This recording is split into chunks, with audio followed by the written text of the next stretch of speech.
Jeg vil gerne starte med at læse min problemformulering op. Hvorfor udgør radikalisering en stadig større trussel for det vestlige samfund, og hvordan kan det forebygges? Ud fra min udleverede bilag, der har jeg valgt at fokusere på følgende problemstillinger. Hvad er radikalisering? Hvorfor radikaliseres visse unge, og hvilke samfundsmæssige problemer kan være medvirkende årsager? I hvilken grad kan religion bruges som forklaring på radikalisering? Nu vil jeg besvare min første problemstilling.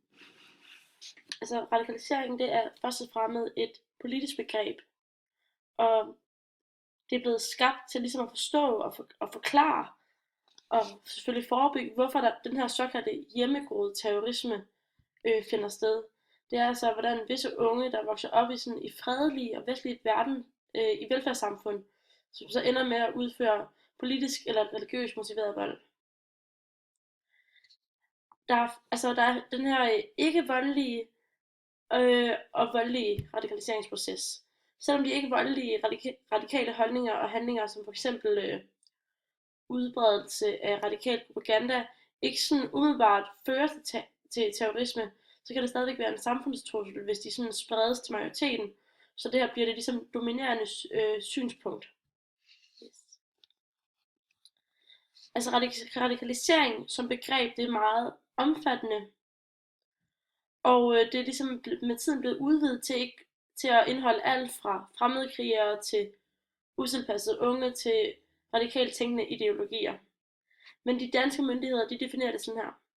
En proces, hvor en person i stigende grad accepterer anvendelse af udemokratiske eller voldelige midler, herunder terror i et forsøg på at opnå et bestemt politisk og ideologisk mål. Så er der, hvorfor radikaliseres unge, og hvilke samfundsmæssige problemer kan være medvirkende årsager. Altså helt abstrakt, så kan man inddele det i 3 niveauer. De eksterne, sociale og individuelle. De eksterne årsager, de dækker sådan blandt andet over den her oplevelse af uretfærdighed på vegne af andre grupper. For eksempel hvis man har solidaritet med de undertrykte muslimske brødre sådan verden over. Det kan for eksempel motivere en til at reagere og handle sådan voldeligt til fordel for de her udsatte grupper her. Og den her tendens er det, man kalder humiliation by proxy. Poul Hansen, der var konsulent inden for radikaliseringsområdet i Odense Kommune, han beskriver, hvordan såkaldte sådan bander, som for eksempel Black Army, giver de unge mulighed for sådan at løfte sig selv i forhold til de andre i samfundet. Han taler om, at det især bunder i, at de unge muslimske drenge føler sig kigget ned på og stigmatiseret i vores samfund. De her bander og andre ungdomsoprørsgrupper, de bliver derfor sådan en vigtig spillebrik, når der tales om den her vej hen mod radikalisering. I bilag 1 der bliver der også nævnt den her såkaldte crossover-effekt, hvor unge bevæger sig fra kriminelle organisationer til militante radikaliserede grupperinger. Og her viser en undersøgelse fra Dansk Institut for Internationale Studier, at 3 ud af 4 gerningsmænd bag terroraktioner i Vesten forud for deres terrorhandlinger har begået en anden og ofte alvorlig kriminalitet. Når man befinder sig i et voldsomt netværk, som f.eks. Black Army, så har man allerede adgang til sådan voldelige midler. Omar El-Hussein, der dræbte 2 personer ved Krudttønden og synagogen i København i februar, han havde allerede sådan flere domme bag sig, blandt andet en dom på 2 års fængsel for knivoverfald. Her taler man om en radikalisering, der sådan fandt sted inde i fængslet, hvor Hussein fandt andre unge muslimer, der også delte den her fælles oplevelse om, at det danske samfund på flere måder gik imod dem. Og det er især den her følelse af at være ekskluderet fra omverdenen, der har været et fællestræk blandt de her unge. Man kan også tale om de kulturelle årsager. Nogle unge de mener ikke, at de vestlige værdier de kan forenes med deres religion. Hizb ut-Tahrir det er et godt eksempel på en politisk organisation i Danmark, der går imod demokratiet og de vestlige værdier. Deres grund ligger sig til, at de har et ønske om, at islam skal være den herskende ideologi i samfundet. Altså de tager med andre ord udgangspunkt i en meget fundamentalistisk fortolkning af islam, og de ser islam og politik som være indhyllet i hinanden. Det vil sige, at alle vantro eller alle ikke-muslimer og bare den her demokratiske styreform, den anser de som værende fuldstændig forkert. Det er derimod sådan sharia, der er deres ønskede politiske ideologi, kan man sige.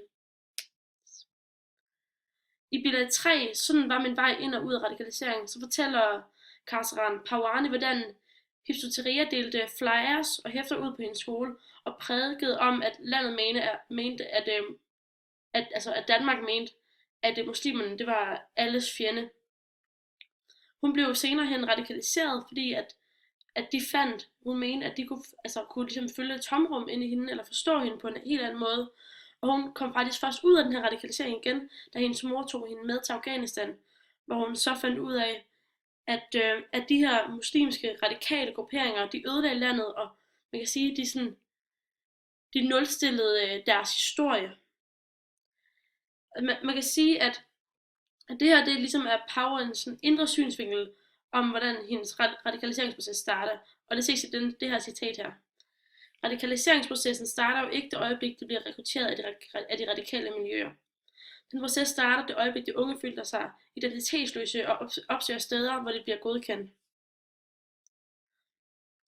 Det her synspunkt det er meget i kontrast til forklaringsmodellen fra bilag 1, der hun påpeger, at det ikke er særligt de unge med kriminelle løbebane, der bliver rekrutteret, men lige så meget de unge med videregående uddannelser eller folk, der har et job.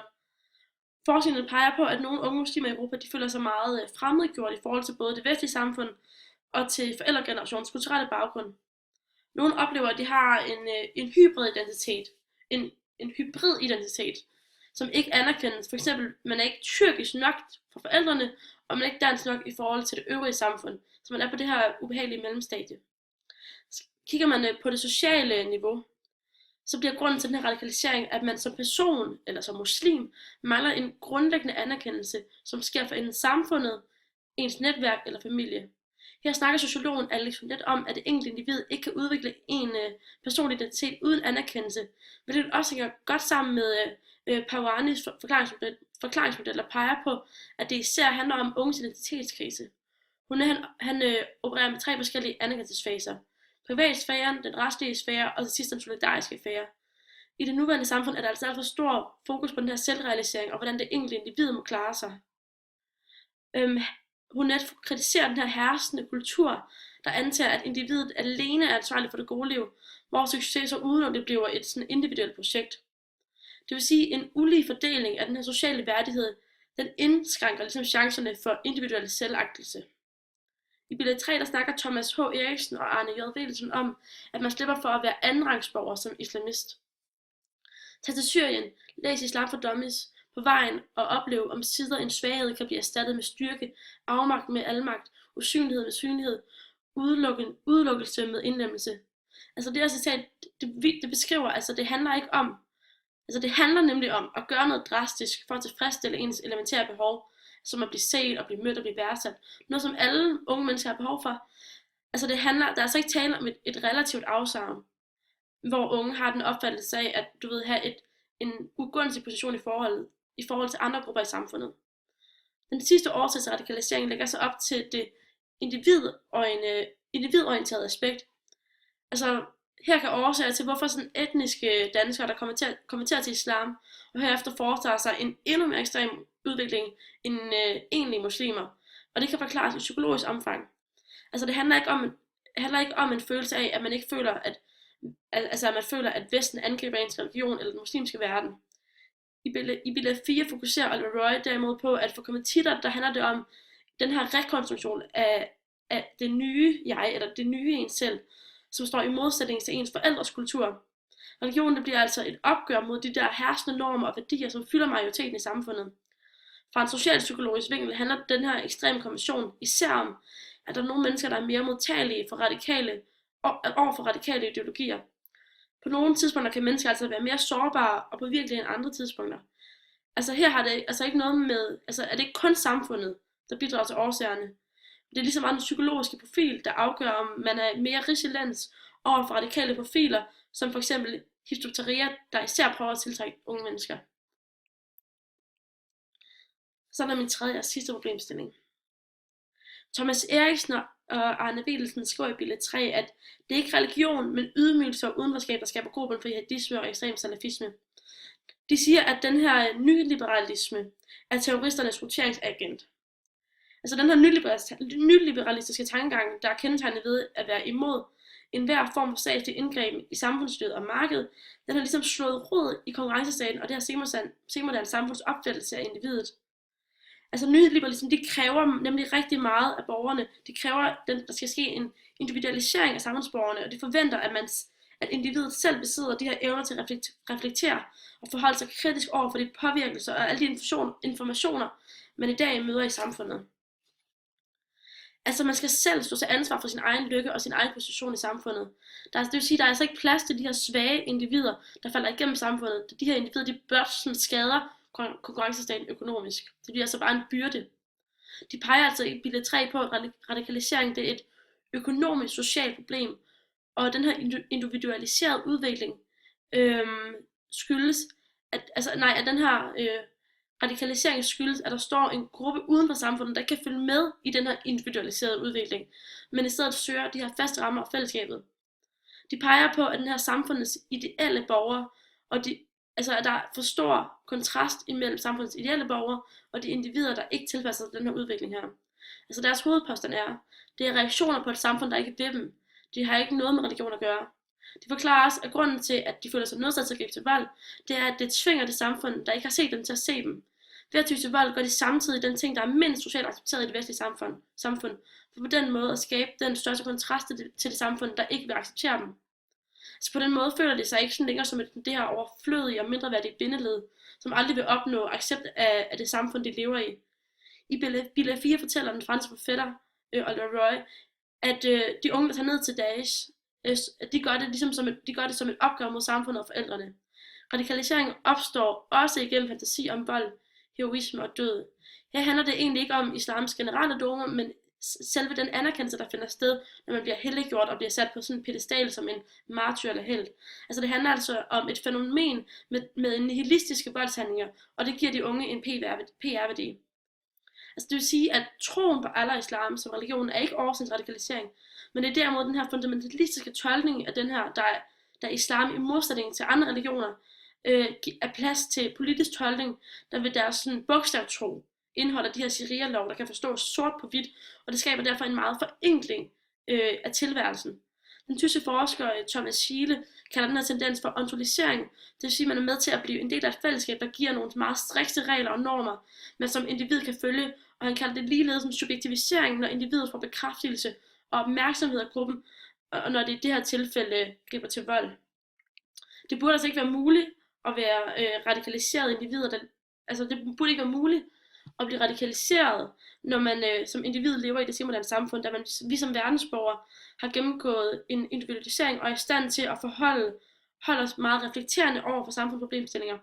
Men det er jo netop konsekvensen af det senmoderne samfund, at nogle svage individer mangler faste og trygge rammer, og derfor søger et fællesskab, der vil acceptere og anerkende dem, og give dem en tro og et fokus på noget større og et mindre komplekst verdenssyn. Det er derfor ikke udelukkende religion, der kan bruges som en forklaring, men mere de redskaber, religionen giver til de her mennesker for at fortolke tilværelsen. For at radikalisering i fremtiden kan bekæmpes, så er det altså essentielt at gøre op med de her parallelsamfund, der skabes som en konsekvens af den her mislykkes integration, og i stedet integrere børn af anden etnisk baggrund blandt de danske børn, så de ikke får lov at fastholde deres forældres opfattelse af samfundet, men i stedet får en uddannelse og senere indtræde på arbejdsmarkedet som en vigtig borger. Det er især vigtigt, at de her nytilkommende flygtninge ikke får lov at mingle sig i ghettoer og dermed skabe et parallelsamfund, der kan føre til den her opfattelse af, at de ikke er accepteret som ligeværdige borgere i samfundet.